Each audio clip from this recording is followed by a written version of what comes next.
Durga jewellers లో gratitude sale flat 50% off on value added offer అన్ని branches కి వర్తిస్తుంది. నమస్తే, welcome to iDream inside politics with కవిత.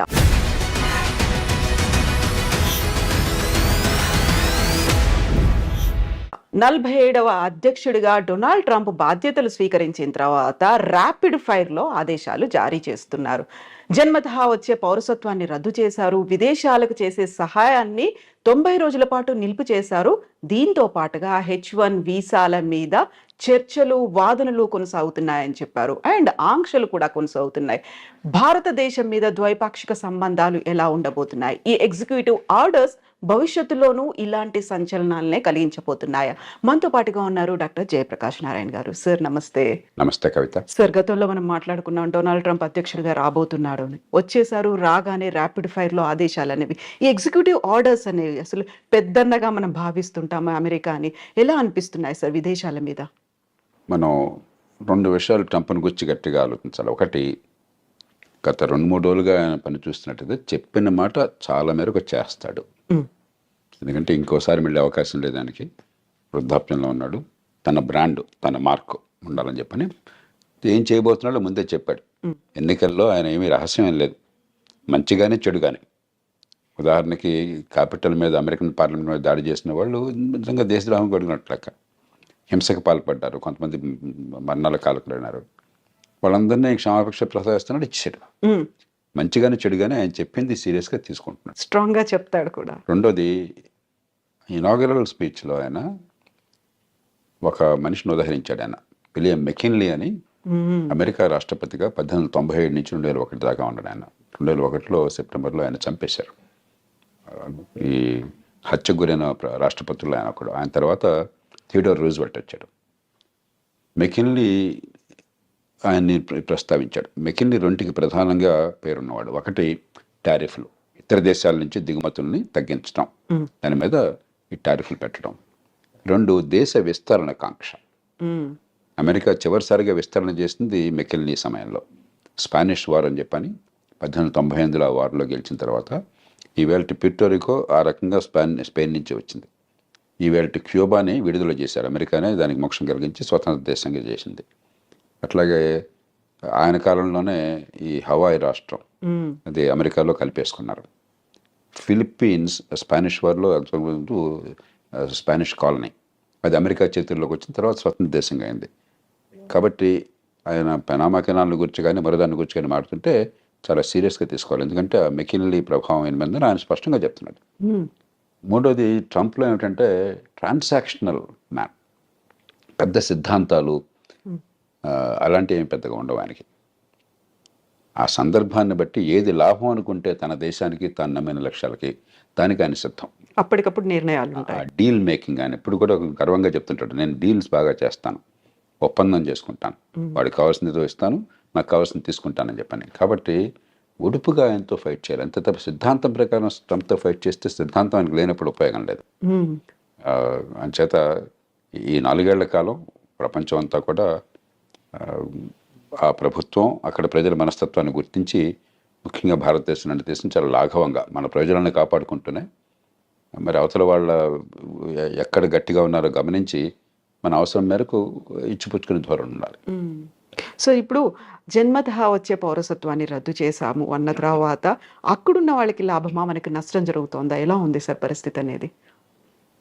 మొట్టమొదటిది, ఇది రాజ్యాంగ రీత్యా సాధ్యం కాదు. అమెరికన్ రాజ్యాంగంలోనే అమెరికా గడ్డ మీద పుట్టిన వాళ్ళకి పుట్టుకతో పౌరసత్వం వస్తుందని చెప్పి రాసుకున్నారు. పుట్టుకతో పౌరసత్వం వస్తే అతను తీసేయడానికి లేదు ఆ పౌరసత్వాన్ని. రెండోది, పుట్టుకతో పౌరసత్వం ఉన్న వాళ్ళకి కొన్ని పదవులకు అర్హులు. ఉదాహరణకు అమెరికన్ రాష్ట్రపతి, ఉపరాష్ట్రపతి లాంటి వాళ్ళు పుట్టుకతో పౌరసత్వం ఉన్న వాళ్ళు మాత్రమే అర్హులు. మిగతా పౌరులు, ఇతర దేశాల నుంచి పోయిన వాళ్ళు పౌరులుగా ఉంటే అర్హులు కాదు. అలా పెట్టుకున్నారు వాళ్ళు. కాబట్టి అది సాధ్యం కాదు. కానీ ఆయన ఎందుకు చేశాడంటే ఆయన 2 కారణాలుగా, ఒక బలమైన సంకేతాన్ని ఇవ్వాలి, అక్రమ వలసదారులకి వ్యతిరేకము, నేను క్షమించను అని చెప్పడానికి. రెండోది, ఇది ఖచ్చితంగా సుప్రీంకోర్టు దాకా పోతుంది. అమెరికాలో తుమ్మిన దగ్గర సుప్రీంకోర్టు దాకా వెళుతుంది. ఎందుకంటే అది లిటిగేటివ్ సొసైటీ. ప్రతిదానికి ఒక కోర్టుల వివాదాలు, దావాలు, ఆ దేశ సాంప్రదాయంలో భాగం అది, ఆ దేశం జన్యువుల్లో భాగం అది. సుప్రీంకోర్టుకి వెళుతుంది. 100కి 99 పాళ్ళు సక్రమంగా ఆ దేశంలోకి చట్టబద్ధంగా ప్రవేశించిన వాళ్ళు సంతానం కనుక అయినట్టయితే దాని పౌరసత్వాన్ని సుప్రీంకోర్టు కాదనలేదు. కానీ అక్రమంగా ప్రవేశించిన వాళ్ళైతే అన్డాక్యుమెంటెడ్ ఇమిగ్రెంట్స్ అంటాం, వాళ్ళకి ఇప్పుడు వాళ్ళ పిల్లలకి పుట్టుకతో పౌరసత్వం ఇవ్వవద్దన్న విషయంలో బహుశా సుప్రీంకోర్టు మరి ఇంకొక స్టాండ్ తీసుకోవచ్చు. కాబట్టి భారతీయ సంతతి వాళ్ళకి నేను అనుకోవటం, మన వాళ్ళు 195 మంది భారతదేశం నుంచి వెళ్ళిన వాళ్ళు అమెరికాకి నైపుణ్యము విద్య ఉన్నవాళ్ళు, డాక్యుమెంటెడ్ ఇమిగ్రెంట్స్ అంటే ఈ వీసాలు వగేరా పొంది చట్టబద్ధంగా వెళ్ళిన వాళ్ళు. కాబట్టి వాళ్ళకి ఇబ్బంది ఉండకపోవచ్చు. కానీ అన్డాక్యుమెంటెడ్ ఇమిగ్రెంట్స్ పిల్లలకు మాత్రం ఆ పౌరసత్వం ఉంటుందా లేదని సుప్రీంకోర్టు చేతిలో ఆధారపడి ఉంటుంది. ఇక రాజ్యాంగాన్ని మార్చడం అమెరికాలో దాదాపు అసాధ్యం. అలా కాకుండా అమెరికాలో పుట్టుకతో పౌరసత్వం రాకుండా చేయాలి అని చెప్పని కనుక అన్నట్టయితే అమెరికాలో పార్లమెంట్లో 2 సభలు, senate, American house of representatives, దానిలో 3/2 మెజారిటీ కావాలి. 4/3 రాష్ట్రాలు ఆమోదించాలి. అమెరికాలో ఇది తల్లకిందులుగా తపస్సు చేసినా కూడా సాధ్యం కాదు. కాబట్టి కొంతమేరకు అంటే అక్రమంగా ఆ దేశంలోకి ప్రవేశించిన వాళ్ళ సంతానానికి పౌరసత్వం లేకుండా సుప్రీంకోర్టు ఏమన్నా కనుక రాజ్యాంగాన్ని ఆ రకంగా వాళ్ళు విశ్లేషించినట్టయితే అది సాధ్యం కావచ్చు. భారతీయ సంతతి వారికి ఇబ్బంది ఉండదు. కానీ భారతీయులు ఖచ్చితంగా అక్రమంగా చొరబడేవాళ్ళు కొంతమంది ప్రయత్నం చేస్తున్నారు. అదివరకు నాకు తెలియదు. ఈ మధ్య కొన్ని అంకెలు చెప్తున్నారు, 7,500 లక్షల మంది దాకా ఉన్నారని. అది దాన్ని మనం ప్రోత్సహించకూడదు. అలాంటి వాళ్ళకి ఇబ్బంది కలిగితే దానికి మనం బాధ కూడా పడకూడదు. ఎందుకంటే మన దేశ బ్రాండ్ పోతుంది. ఇక్కడ చదువుకున్న వాళ్ళు, నైపుణ్యం ఉన్నవాళ్ళు పద్ధతి ప్రకారం వస్తున్నారు, ఆ దేశానికి మంచి చేస్తున్నారని చెప్పిన భావం ఒక బ్రాండ్ ఉన్నది. అలా కాకుండా మనం కూడా ఇతర దేశాలలాగా అక్రమంగా చొరబడుతున్నారు, దక్షిణంలో సరిహద్దు నుంచో లేకపోతే కెనడా నుంచో ఇల్లీగల్గా వెళుతున్నారు, ఇక్కడ సరిపడిపోతున్నారని చెప్పిన భావం ఉంటే మన దేశానికి నష్టం, కొంతమందికి లాభం కలగచ్చు. కాబట్టి దానికి మనం చింతించాల్సిన అవసరం లేదు. వాళ్ళ పట్ల కఠినంగా వ్యవహరించినట్టయితే అమెరికాలో దానికి మనం చింతించాల్సిన అవసరం లేదు. ఇప్పుడు కెనడా, మెక్సికో మీద దిగుమతి సుంకాలు విపరీతంగా పెంచారు. ఆల్మోస్ట్ 25% ఉన్నాయి అనుకున్నప్పుడే విదేశాలతో సత్సంబంధాలు ఎలా ఉంటాయి, ద్వైపాక్షిక ఒప్పందాలు ఎలా ఉంటాయి అనేది కూడా కీలకంగా అయింది కదా సార్. ఆయన తీరు ఏమిటంటే ఎక్కడైనా బావగానే వంగతోట దగ్గర బావగాదు. కాబట్టి నువ్వు కెనడానా, మెక్సికోనా, యూరప్పా, ఇండియానా నాకు అనవసరం. నాకు లాభం ఏంటి, నా నుంచి నువ్వు పొందుతున్నావు, నాకు రావట్లేదు అనుకుంటే వెంటనే ఆయన ఎదురు తిరుగుతాడు. కెనడా, మెక్సికోలు తీసుకుంటే ఉదాహరణకి మంచి ఉద్దేశంతో అమెరికా ఏం చేస్తున్నారు, north American free trade agreement అని చెప్పని బిల్ క్లింటన్ కాలంలో నాఫ్తా అంటారు. దాంతో ఏమైందంటే కెనడా నుంచి కానీ మెక్సికో నుంచి కానీ దిగుమతులు అమెరికాకి, లేకపోతే అమెరికా నుంచి ఆ దేశాలకు ఎగుమతులు ఏమీ సుంకాలు లేకుండా, ఏ రకమైన అడ్డంకులు లేకుండా వచ్చే ఏర్పాటు జరిగింది. దాంతో ఏమైంది, అమెరికాలో కొంచెం ఖర్చు ఎక్కువ, తలసరి ఆదాయం ఎక్కువ కాబట్టి, లేబర్ కాస్ట్ చాలా ఎక్కువ కాబట్టి ఆ కాస్ట్ ఆఫ్ ప్రొడక్షన్ తగ్గించడం కోసం అమెరికన్ వ్యాపారవేత్తలు చాలామంది కెనడాలో పెద్ద పెద్ద ఎత్తున పరిశ్రమలు పెట్టారు. ఉత్పత్తి కెనడాలో జరుగుతుంది, ఆ కార్లు కానీ మిగతావి కానీ అమెరికాకు వెంటనే సరిహద్దే కదా, పక్క దేశమే కదా, అమెరికాకు వెంటనే వచ్చేస్తున్నాయి. అమెరికన్ వినియోగదారులకు లాభం జరుగుతుంది, కానీ అమెరికన్ ఉత్పత్తిదారులు నష్టపోతున్నారు. సమస్య వినియోగదారులకేమో చవకగా మంచి మన్నికల వస్తువులు కావాలి, ఉత్పత్తి చేసేవాడికి మనకు లేబర్ మార్కెట్లో ఉద్యోగాలు దొరకాలని చెప్పంటే మన దేశంలో ఉత్పత్తి జరగాలి. ఈ రెండింటికి మధ్య క్లాష్ ఉన్నది. ఇక్కడ ఏంటంటే ట్రంప్, ఆయన పార్టీ ఈ ఉత్పత్తిదారుల పక్షం వహించారు. మన దేశంలో మన వాళ్ళకి ఉద్యోగాలు రావాలి, వాళ్ళకేమిటి రావటం అని చెప్పన్నది. అలాగే అంతకంటే అమెరికాకి చాలా ఇబ్బంది కలిగించేది ఏంటంటే చైనా వాళ్ళు అర్థం చేసుకున్నారు, మన మీద ఆంక్షలు పెడతారు ఉన్న కొద్దికిని. ఎందుకంటే అదివరకు జపాన్ చాలా అమెరికా భావించేవాళ్ళు. రొనాల్డ్ రేగన్ కాలంలో జపాన్ అన్ని ఎగుమతి చేస్తుంది, మనం పెద్దగా ఎగుమతి చేయలేకపోతున్నాం, వాళ్ళకి మన దేశం మొత్తం వాళ్ళ వశమైపోతుంది, మన డబ్బంతా వాళ్ళ చేతుల్లో చేరుతుందనే భావం బలంగా ఉండేది. ఇప్పుడు చైనా మీద అలాంటి భావం ఉన్నది.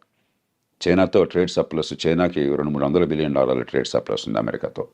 కాబట్టి డాలర్లన్నీ కొన్ని ట్రిలియన్ల డాలర్లు చైనాలో పోగొడుతున్నాయి. మరి మనం వదిలేస్తే పూర్వం జపాన్ వాళ్ళు అమెరికాలో పెద్ద కంపెనీలు కొన్నట్టుగా చైనా వాళ్ళు కూడా అమెరికా ఆర్థిక వ్యవస్థను సొంతం చేసుకుంటారు. కాబట్టి అది జరగకూడదు అని చెప్పని ఆంక్షలు పెడుతుంటే చైనా వాళ్ళు ఏం చేస్తున్నారు తెలివిగాను, మెక్సికోలో ఫ్యాక్టరీలు పెట్టారు. మెక్సికో సంతోషంగా ఆహ్వానిస్తుంది, ఏ దేశాన్ని విదేశీ పెట్టుబడులను ఆహ్వానిస్తుంది.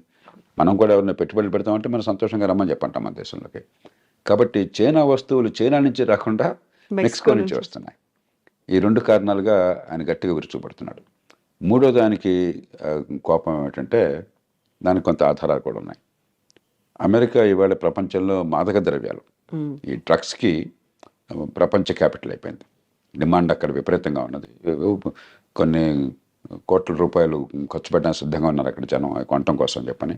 మత్తుకి అలవాటు పడ్డ వాళ్ళు చాలామంది ఉన్నారు, బానిసలు అయిపోయినారు. అవన్నీ ఎక్కడి నుంచి వస్తున్నాయి? వాళ్ళకి సముద్రం నుంచి రావడం చాలా కష్టం, భూభాగం నుంచి మెక్సికో నుంచి వస్తున్నాయి. ఎప్పుడైతే దీనిలో కొన్ని కోట్ల డాలర్ల లాభం ఉన్నదో కార్టెల్స్, బలమైన సంఘటిత నేరస్తులు, గతంలో మాఫియాలు అనేవాళ్ళం. ఈ మాఫియాలు డ్రగ్ కార్టెల్స్ అంటాం. వాళ్ళు $100 బిలియన్ల డబ్బులు చేసుకుంటున్నారు. అంత డబ్బులు ఉన్నాయి కాబట్టి విపరీతమైనటువంటి హింస, నేరాలు, మామూలు నేరాలు కాదు, ఎదురొస్తే వాడిని సఫా చేయటమే, అంత దారుణంగా ఉండదు. కాబట్టి వాళ్ళని అరికట్టాలని చెప్పన్నా కూడా దక్షిణ బార్డర్, ముఖ్యంగా మెక్సికో బార్డర్తో ఒకటి ఇమ్మిగ్రెంట్స్ రాకుండా ఆపాలి, రెండు ఇది డ్రగ్స్ రాకుండా ఆపాలి. అందుకనే ఆయన డ్రగ్ కార్టెల్స్ని టెర్రరిస్టులుగా ప్రకటించాడు. అప్పుడు అమెరికన్ చట్టం కింద చాలా అధికారాలు వస్తాయి రాష్ట్రపతికి. అవసరమైతే మెక్సికోలోకి తన సైన్యాన్ని పంపించి దాడులు చేసి వాళ్ళని చంపే హక్కు కూడా వస్తుంది అన్నమాట. అంచేత మెక్సికో విషయం ప్రత్యేకం. కానీ మొత్తం మీద ఖచ్చితంగా ఆయన చైనా మీద కానీ, చివరికి వీలుంటే అవసరమైతే మన మీద కానీ ఆయన అవసరమైతే టారిఫ్లు పెడతాడు. ఎందుకంటే మనతో ఉదాహరణకి పెద్ద చైనా లాగా కాకపోయినా మనకు కూడా 15-20 బిలియన్, 20-25 బిలియన్ డాలర్లు, 30 బిలియన్ డాలర్లు మనకి సర్ప్లస్ ఉన్నది. అమెరికా ఒక్కటే పెద్ద దేశం. భారతదేశం ట్రేడ్ సర్ప్లస్ ఉన్న దేశం అమెరికా ఒక్కటే పెద్ద దేశాల్లో. 35 బిలియన్ డాలర్లు. చైనాతో మనకి 90-100 బిలియన్ డాలర్ల లోటు ఉన్నది. అమెరికాతో 30-35 బిలియన్ డాలర్ల సర్ప్లస్ మిగులు ఉన్నది.